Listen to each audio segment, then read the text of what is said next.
Greetings, ladies and gentlemen, and it's Rock from Spot Convention with this week's comic book roundup. We've actually got quite the haul.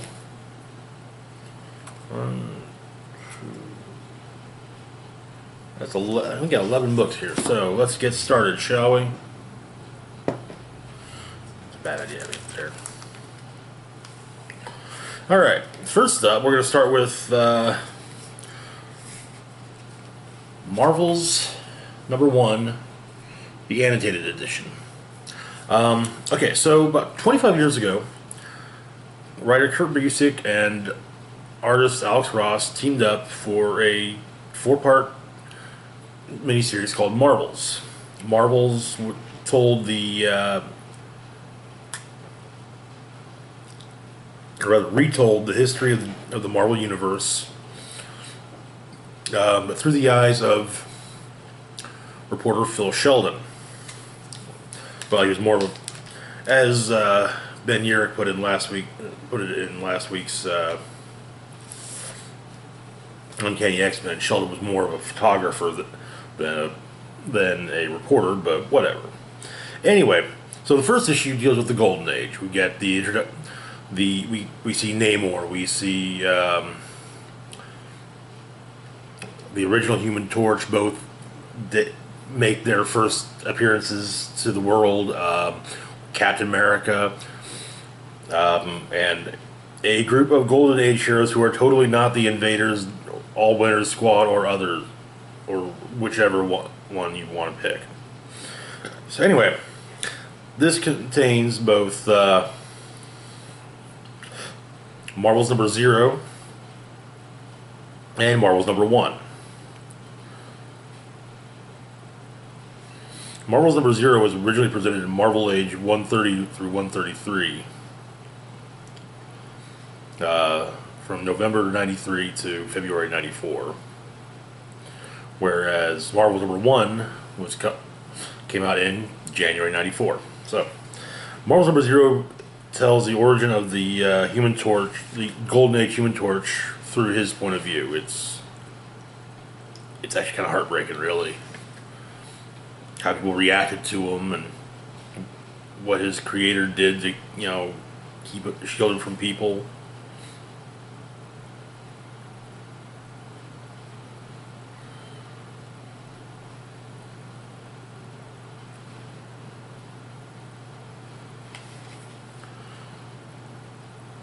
Anyway,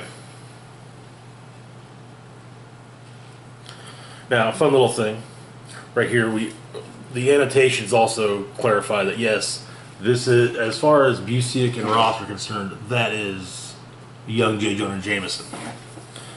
Though the Spider-Man group editor at the time said, no, he's too young. Jameson's too young to have been a reporter back in the 40s. Though it's explained that yeah, he probably totally could have been, because there were stories at the time that had people trying to force Jameson out because he was past retirement age. So he could easily be 70. Or even a few years older than that. So it's actually rather interesting that Ross lights Jameson in such a manner so that as he doesn't have the mustache yet, where the mustache is shaded over. He does that actually, and he does it again later on. Oh, I skipped over it. But Jameson, turns out, is actually good friends with Sheldon. The two of them came up through the ranks of the Daily Bugle together. Anyway, another example of lighting to show someone's future self is this young man right here, Mr. Nicholas Joseph Fury, circa World War, before going off to the war. If you'll notice, his left eye, the way he's lit, his left eye is in shadow. His left eye being the one he wears an eye patch over. So But yeah, it's just wonderful, and it goes by panel to panel. There's even source material for some of the artwork, which was kind of touched upon for some of the shots.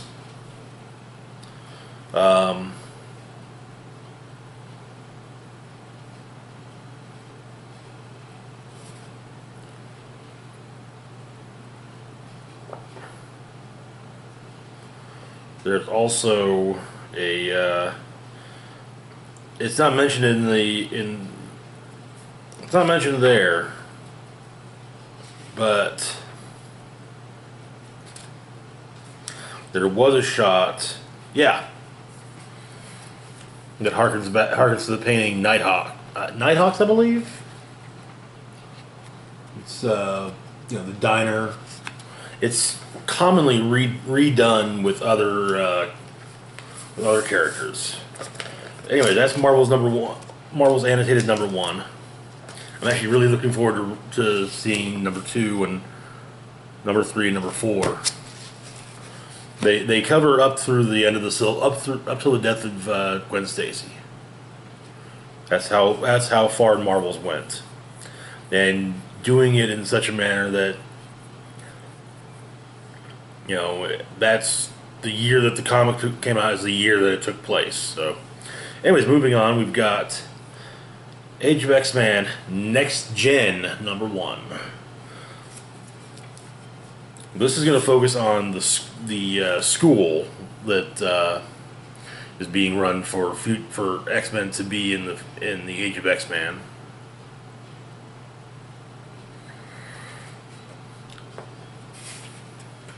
So we start off with Glob feeding some chickens, while Maxime and Manon, the two psychic students that were utilized in extermination, pick on him. The three chickens are named Logan, Hope, and Scott. And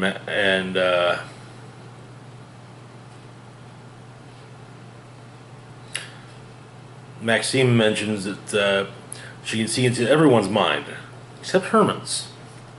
Why is that? His armor shows up to get Herman for class, and so he gets the chickens back in their coop. They all attend the Summers Institute for Higher Learning in Westchester. Our primary looks like we'll be following Glob, Anole, Pixie, Armor, Rockslide, and Shark Girl.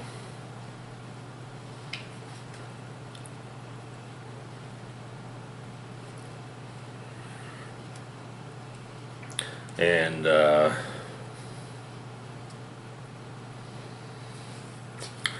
we're trying to set up a group study session for that night, but Noel's got plans, so he can't make it. And he told me, go on without me.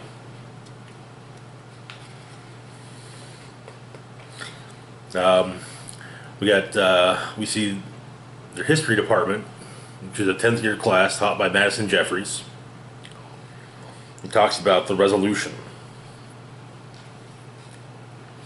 Then we've got medical theater, also a 10th year class taught by Cecilia Reyes. And we see an old dealing with a patient.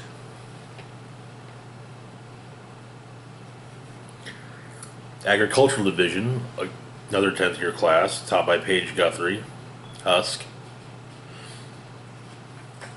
Civil management taught by Sunfire, with special guest from Department X, Psylocke. And instead of clapping, people in Age of X, they all snap. And she talks about what they're going to be, what the students are to be, and as she puts it, Department X is focused on maintaining community relations and standards. Our motto is a clean neighborhood is a safe neighborhood.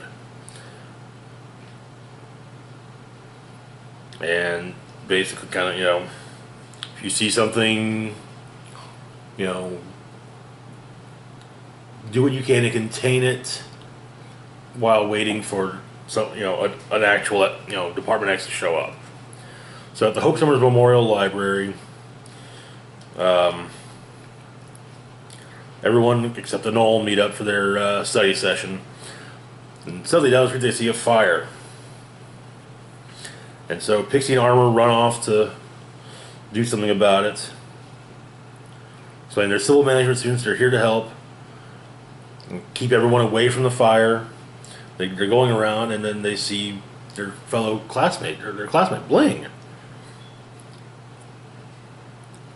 being attacked by Blob, a member of Department X. Bling explains that, says that their fascist organization can't suppress the truth. And Blob says, you know, that he hates seeing a good kid like Bling flesh her life away, and you know, this is the second time they've made them that they've had to mind wipe Bling, and you know, apparently there are serious repercussions for a third.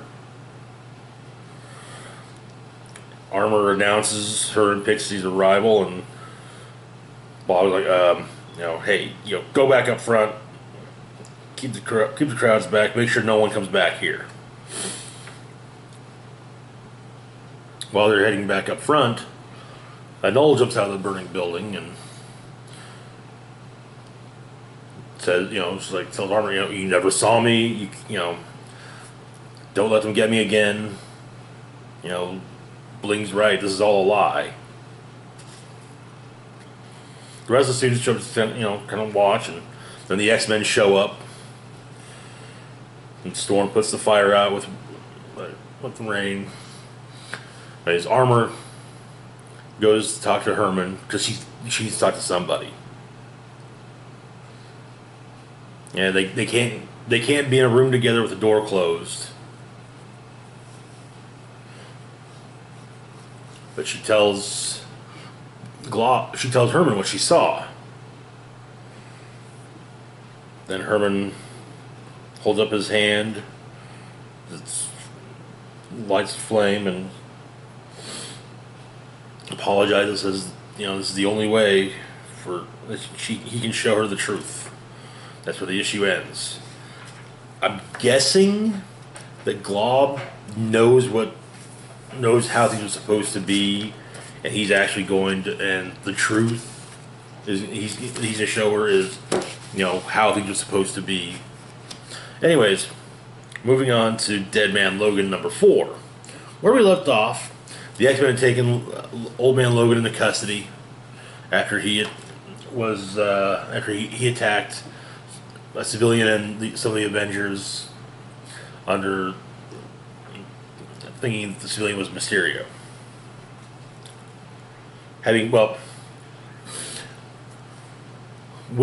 Basically under Mysterio's influence, trying to kill Mysterio. So, start off with Logan in a tank. He's getting better. Jubilee, Glob, and Cecilia Reyes, the normal reality ones, are keeping an eye on him. They're in Forge's lab. Meanwhile, back in Brooklyn, Hawkeye is making coffee, which he drinks straight out of the pot. Also, not coffee. Not booze either, but not coffee. Then Mysterio shows up, causing Hawkeye to drop the coffee pot and break it. Mysterio wants to talk. That's all. He even takes the fishbowl off. He in fact wants Hawkeye's help because he is aware that Sin, Miss Sinister, and Crossroads intend to kill him after he's done what they need him to do. And he also, he explains Miss Sinister, Sin, Crossbone, their gang of Neo Hydra thugs.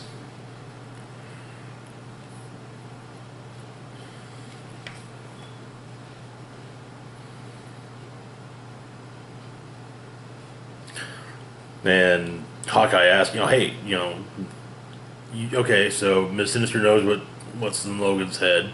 Why not go to old man?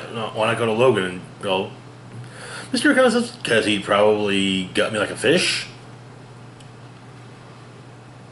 Then yeah, Hawkeye was like, okay, good point. And he also explains that yeah, Mysterio owes him a coffee pot. Anyway, back in Times Square,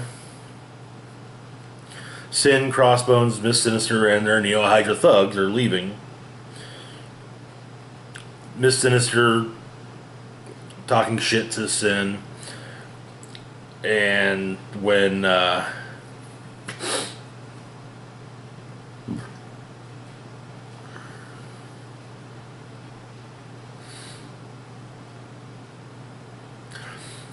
she tells Crossbones at one point to shut up, and he's like, say it again, tell me to shut up. Here, I dare you.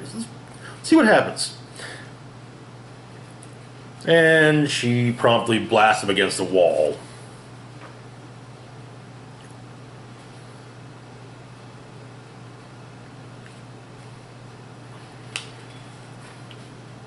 Anyway, Logan gets out of the tank and drying off, and him and Jubilee talk a bit. And she tells him, "Hey, don't worry, you didn't kill no one. There's people in the hospital, but nothing too serious."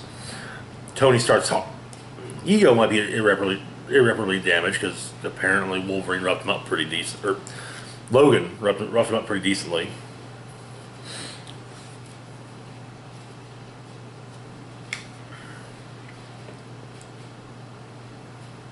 After he gets dressed, he goes to talk to Forge, Cecilia Reyes, and Glob. And of course, Cecilia is not happy with the fact that he's getting worse because he took the Regenix, and that the estimated 12 months that she gave him to live. The Regenix, coupled with the adamantium poisoning, Logan will be lucky to last another 6 months. And he can have that every time he takes Regenix. So,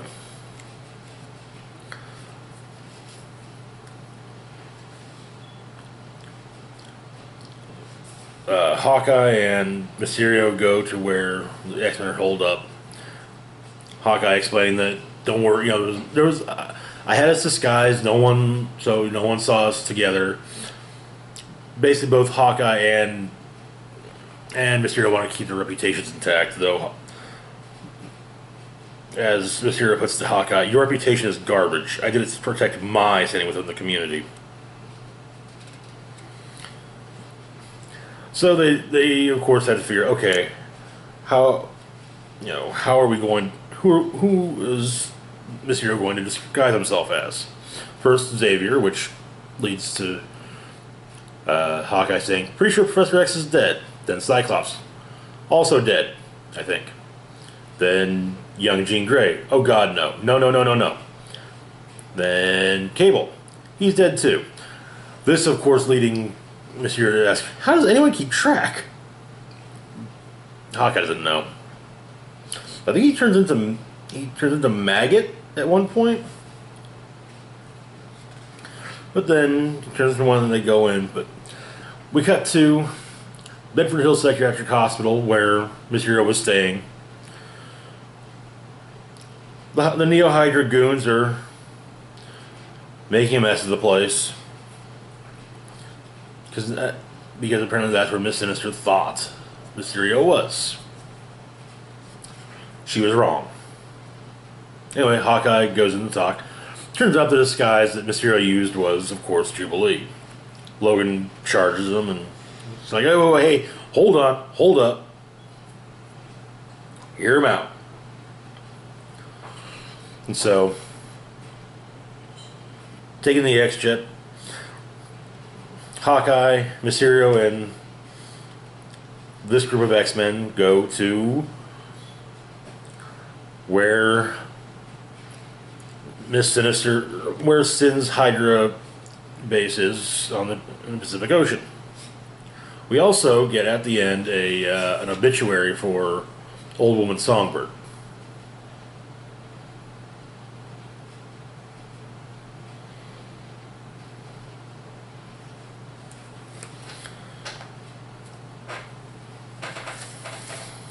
Which was actually a very sad moment in Old Man Hawkeye. And moving on to Shatter Star number 5. When we last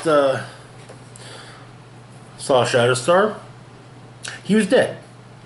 The Grandmaster had killed him, obliterated him.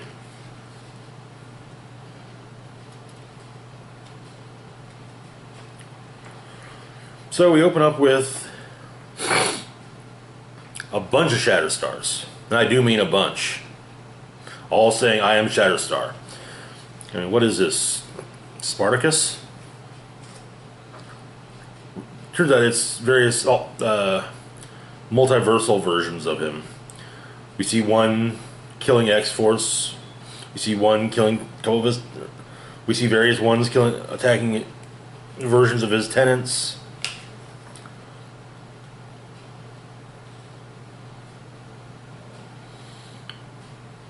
But he's back and just kind of a little disoriented. In fact, even going to work, just like I was dead. I was in hell. To which Grandmaster explained that it was more accurate to say that he disassembled Shatterstar's atoms and sent your essence to experience an alternate present. And he shared it with the adoring audience as well.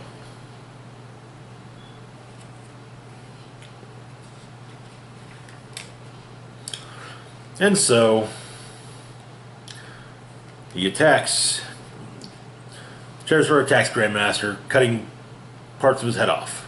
I do mean, by which I mean double-bladed sword across about here. Yeah, that doesn't work on an Elder of the Universe.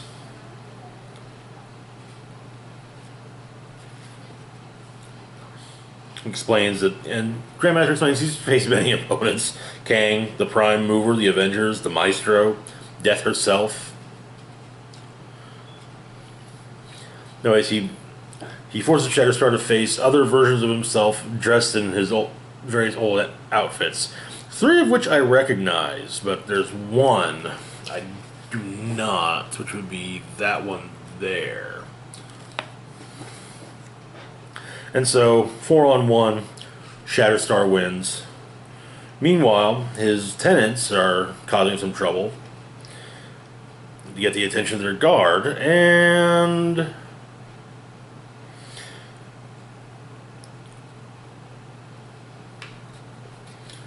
they manage to kill said guard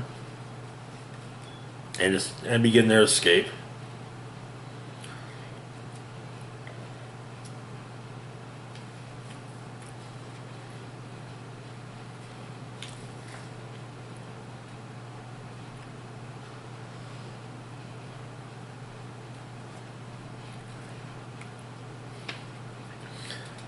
But Shatter Star has an ace up his sleeve.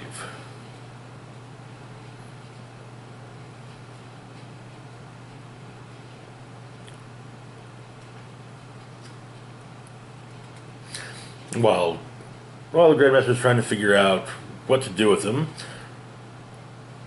perhaps a reunion with Mojo 5 and Spiral, we could bring Windsong back into the picture. Or maybe explore his era's Earth. Shatterstar 2099, perhaps? I'd actually like to see that. Just saying. Instead, Shatterstar opens a portal to another Earth, and promptly runs the Grandmaster through. He explains his Earth 1218.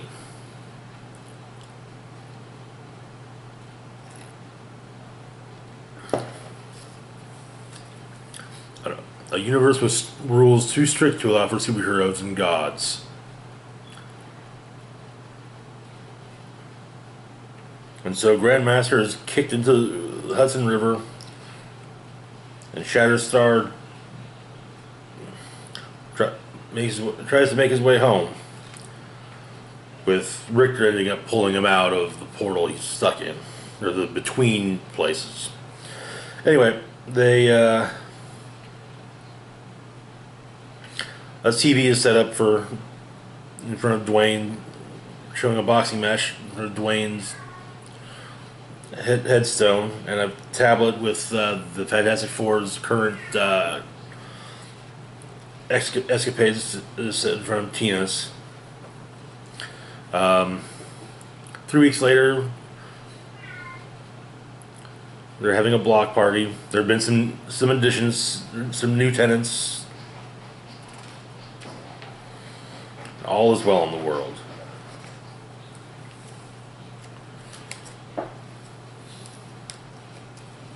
I did gloss over a few things, like the Grandmaster saying that the Shatter Star got tenant, basically opened the boarding house so he would have a reason to fight. Anyways, moving on to Avengers No Road Home #1, which is going to take over the legacy numbering on Avengers for the next few weeks. Grown. So this is a sequel to oh god, what was to Avengers No Surrender.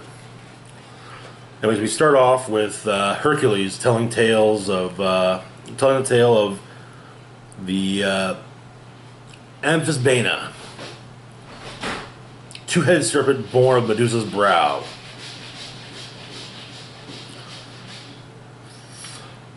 Of course, he's telling this to a police officer, and she's like, hey, that's cool and all, but and I can't wait to tell my kids, but see, here's the thing.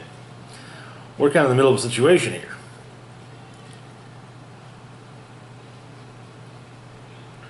And apparently there's a creature inside, so, well, let's go, let's see what this creature is, and the creature attacks him, and we finally see that the creature in question is Rocket Raccoon.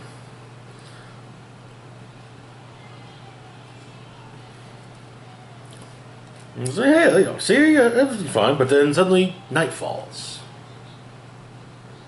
And they kind of like, hey, this is not supposed to happen. Moments earlier in Los Angeles, Hawkeye and Scarlet Witch are talking about Wanda having moved to the coast, and with her boyfriend, Dr. Voodoo, and also how he's kind of like, hey, I'm helping out with Kate's team. You guys it would be great to have you guys on the team. So we have some veterans, but no. However, she also brought some stuff out to him. Smoke Arrow, Putty Arrow, an unauthorized Captain America biography, a vial of Pym particles. Then again, night falls. In Washington D.C., we got Vision and Spectrum talking about Vision's energy usage, alongside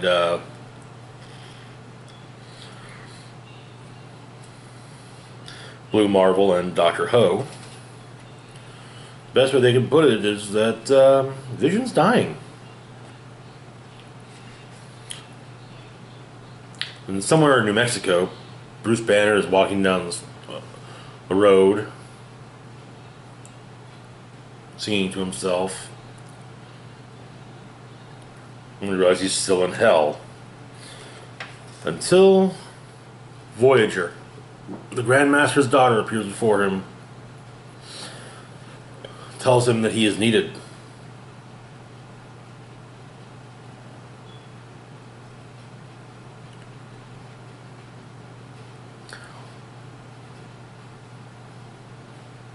So it says what did make Nightfall is the most frightening creature she's ever seen. Anyway, Hulk asks if she made Nightfall, she or the Elders. And no, she didn't. What did is the most frightening creature she's ever seen, though. Almost. Hulk kind of says, basically, Hulk's in.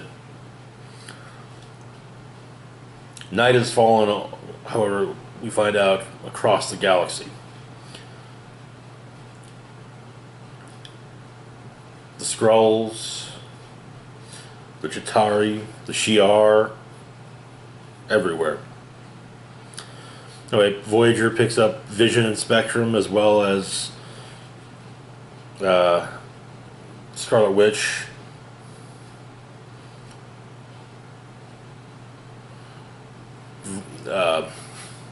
Hawkeye offers to make some calls, but and at first Hulk says he's an Arrow guy's not needed. And he's, hey, sure, why not? Just, he does mention, don't find yourself alone with me, ever. Back during Civil War II, Hawkeye took an adamantium arrow, which had been given to him by Bruce Banner,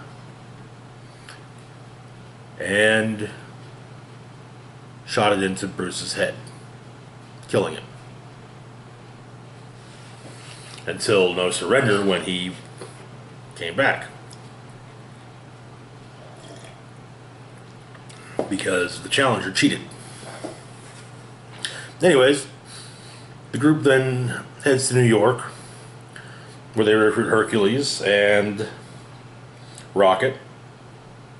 And Hulk and Rocket catch up a bit.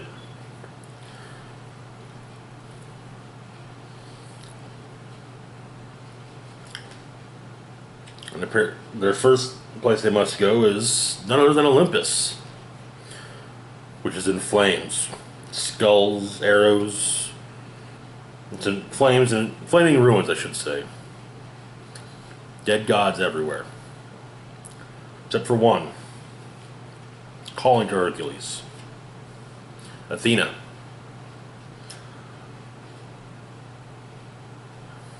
Who dies in his arms after kind of calling him out on trying to be, straddle the line between God and mortal.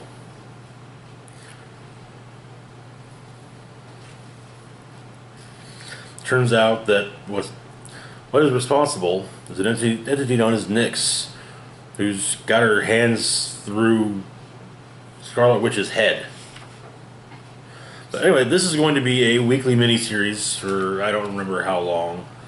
I'm kind of irritated because the last two weekly stories both felt padded. So we'll see. We'll see if this one's any better. Anyways, moving on to Captain Marvel #2. Where we left off, Carol Danvers had followed Nuclear Man into a portal after he kidnapped a reporter who was supposed to be having lunch with her. So, we start off with reporters asking what happened, asking bystanders what happened. Then, inside the barrier, we see Carol kicking the shit out of him.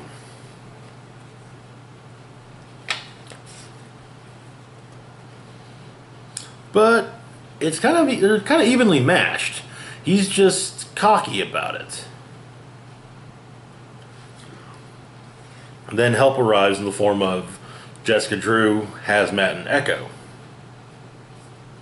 So Nuclear Man leaves.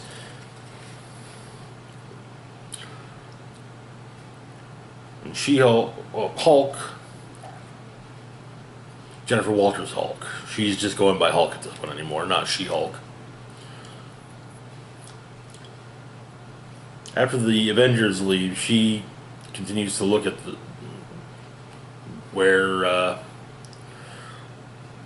Carol's speared.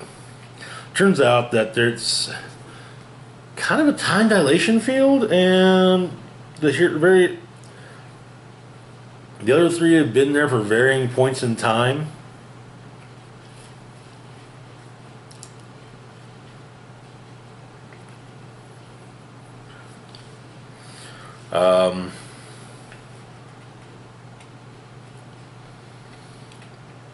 But they've set up kind of a resistance, and yeah, they actually make a point of noting that apparently Hazmat is not, her powers aren't as bad as they were normally, but just to be on the safe side, she is keeping herself, you know. But also, we find out that Hazmat knows sign language. Echo, it turns out, is deaf, but she can read lips, read sign language. She also has photographic reflexes like Taskmaster does, and she's also a occasional Avenger. I say occasional. It's been a while since she's been an Avenger, but yeah. I'm sure if the call was, I'm sure she would answer the call if need be. So, the Resistance swarms Nuclear Man, Citadel. And they're beginning to, well, they're not taking casualties as much as members of them are being captured. And then Hulk comes through. Just as things are looking dire for Captain Marvel, and Hulk falls from the sky, and as she falls, she shifts into being Jen Walters, and it looks like she's about to fall on top of a friggin' bridge. And it seems as though that the realm Nuclear Man's in is a dystopic version of New York. There's a lot of Mad Max imagery in the issue. It's kind of neat. Moving on, though, to Punisher number 8. So, where we've left off Punisher. He's in jail. Jigsaw's running around Begalia pretending to be him, killing dissidents and whatnot.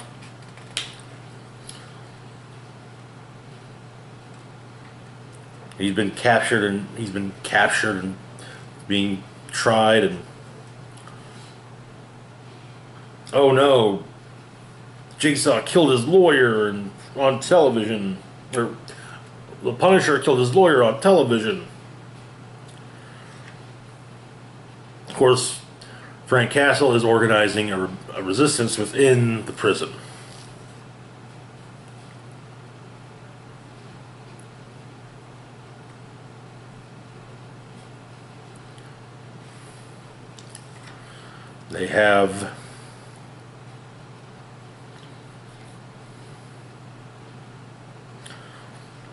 They've got people throughout the prison, and everywhere within the prison they've got someone,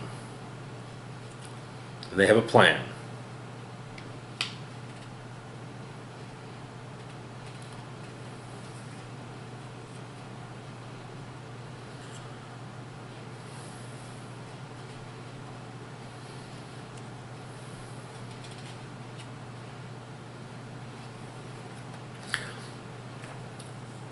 Plan.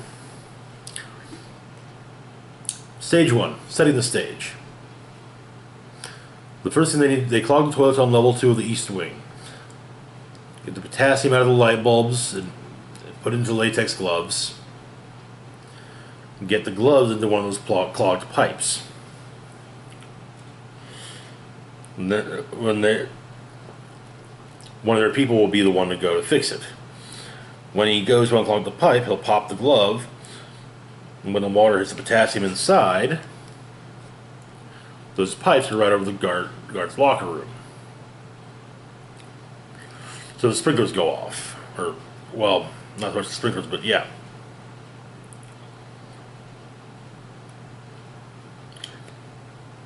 And this is all to keep the larger morning shift from getting ready.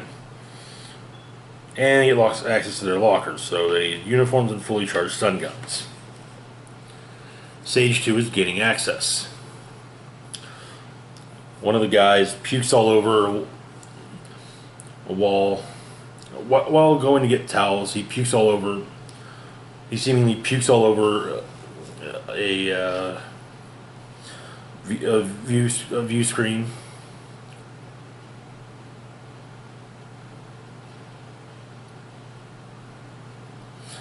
And then they give a uniform. They give one of their people a uniform. And everyone's puking. Well, a few people are puking now and cleaning the views.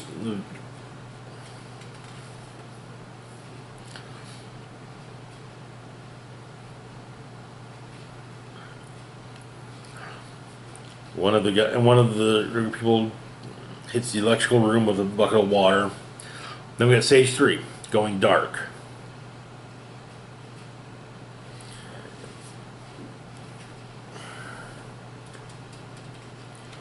And so their infiltrator is in there watching the cameras. Meanwhile, Sister's with two of the others. They're in the end game state when we reach Stage 4, end game. Turns out that the drinks she brought to them have morphine in them.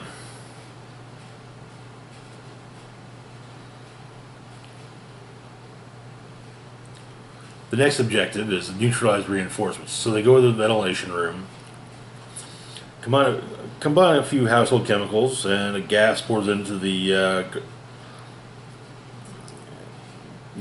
guards' quarters. The rest are taken out, one by one.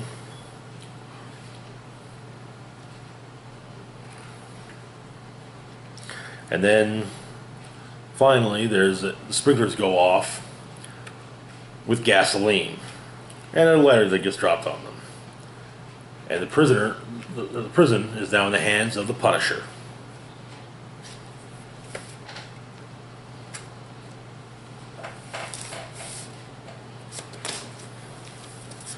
Because that's what happens that's kind of how things go when Hydra has their own prison and they've shoved Frank Castle inside.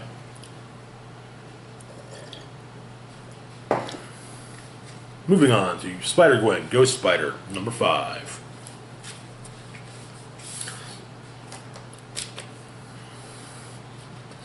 So yeah, we open up. Gwen is practicing with her band, the Mary Janes. She plays drums. Lead singer, lead guitarist Mary Jane Watson tells her, however, that she's a little behind on the beat. Though the rest of the keyboardists kind of think that MJ is being a little mean. So after practice is over, she swings on home. Swings on to her dinner date with Harry Osborn, former agent of S.H.I.E.L.D. Inactive agent of S.H.I.E.L.D. They talk a bit. She tells him about Spider-Geddon. He buys her a second milkshake because, hey, heroes deserve milkshakes. Heroes get milkshakes, as he puts it. A woman that is a friend of hers, well, she's lost her purse, and yeah, so she keeps an eye. But Gwen says, "Yeah, I'll keep an eye out for her."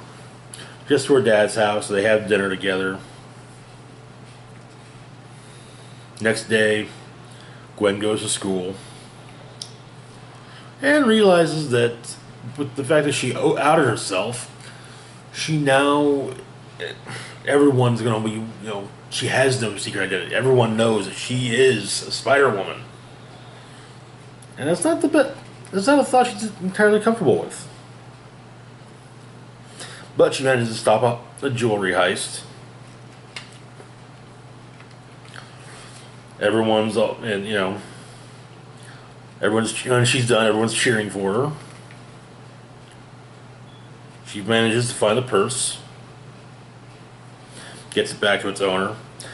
In the end of the issue, the thugs who are doing the heist are being talked down to by their boss, John Jameson. the Man Wolf, who looks... It could just be shadowing for the fun of it, but he actually looks a bit more wolfy than normal. Anyways, moving on, we've got to our next to last book of the week. We've got Star Wars: Age of Republic, Count Dooku. I think this is actually set between episodes 1 and 2, but Count Dooku arrives on Sullust. He has a business matter to attend to. Now, Sullust, he's met by Representative Clip. And while as he's being taken on tour of the city by Clip, he runs into a Jedi.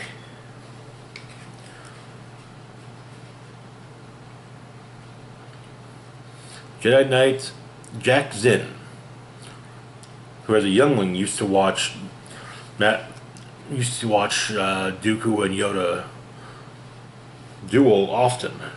They're dueling demonstrations. And so, Dooku, realizing to avoid suspicion, has the Jedi join him in Representative Clip. He explains the situation to Darth Sidious, and later on, Dooku, Jackson, and Clip have dinner together. They speak.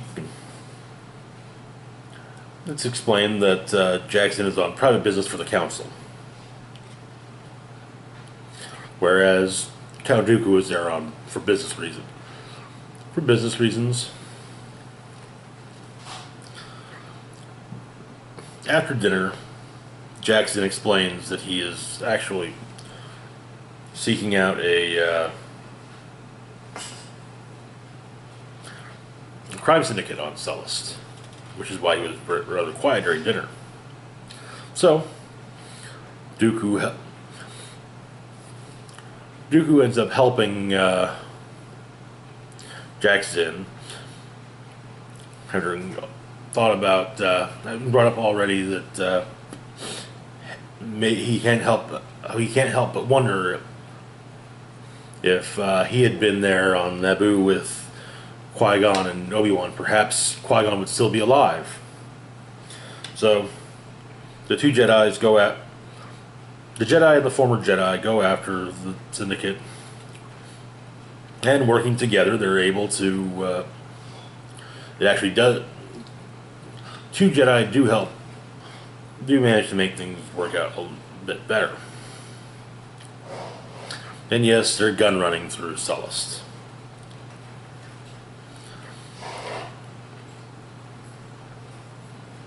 And of course, they get surrounded, and well, surrounded Jedi. Yeah, that.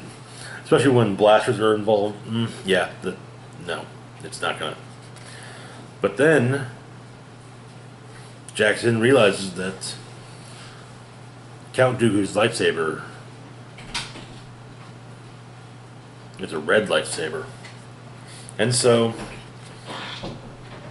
Dooku uses the Force to levitate one of the blasters and shoot Jackson, killing him. And basically explains to the survivor of the gang that, you're working for me and my boss now.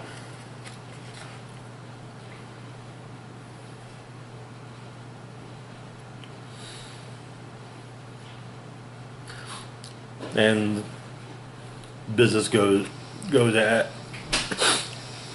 the business negotiations of Dooku's go just the way that Darth Sidious wished them to.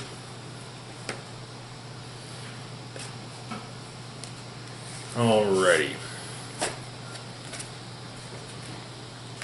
Last book of the week. Alien 3, The Unproduced Screenplay, Issue 4. Where we left off, things were looking rather grim, and the company, while Bishop had been returned to the company, some of their work on the Xenomorph was beginning to be revealed.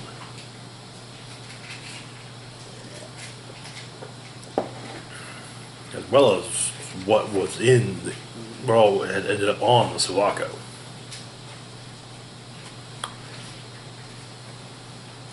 And so,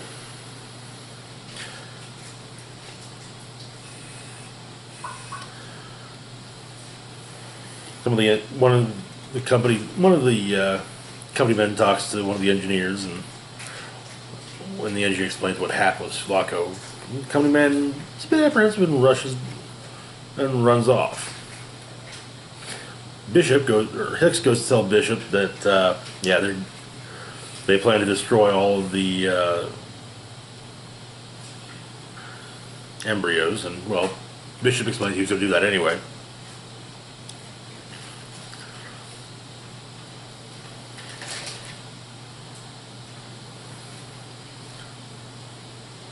One of the other company representative, however, turns out to be more than just human, and actually turns into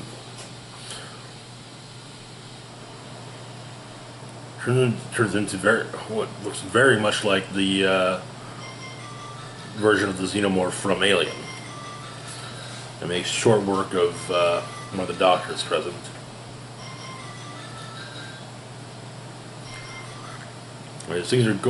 Things on the base go slightly more and more to hell. Hicks takes Ripley's comatose body, puts her in a cryopod, and puts the pod into an escape pod and launches the pod.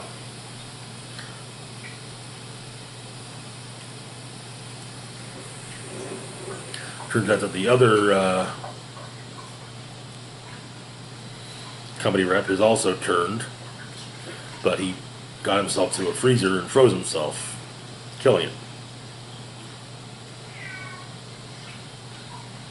Meanwhile, on the competing ship, a hive is forming.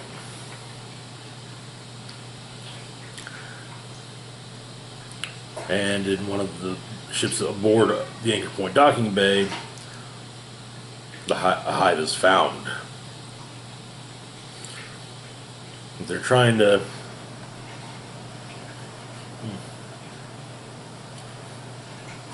they figure the best they can do is destroy the station, let the the ship's going to be there in a few days know that, yeah, we're can't refuel here, because not stop there at all.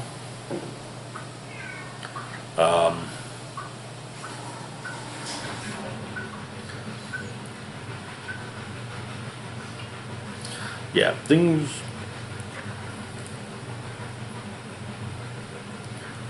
There's a video shown of the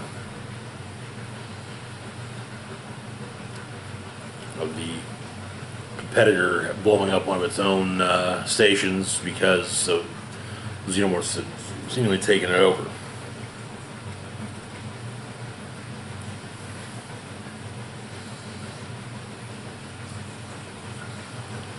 And they're trying to, while making their plans, how to blow up the Anchor Point station,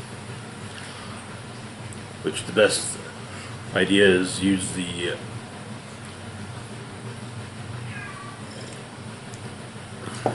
station's fusion plant, though it's explained that no one can fiddle those overrides.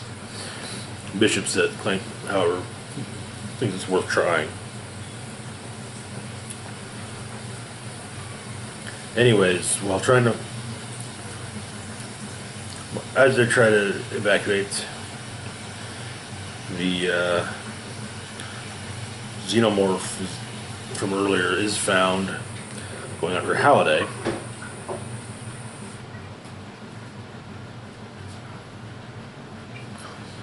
While Halliday is missing, Hicks shoots up the the Xenomorph. And that is where the issue ends, with them trying to find Halliday. And that is it for this week.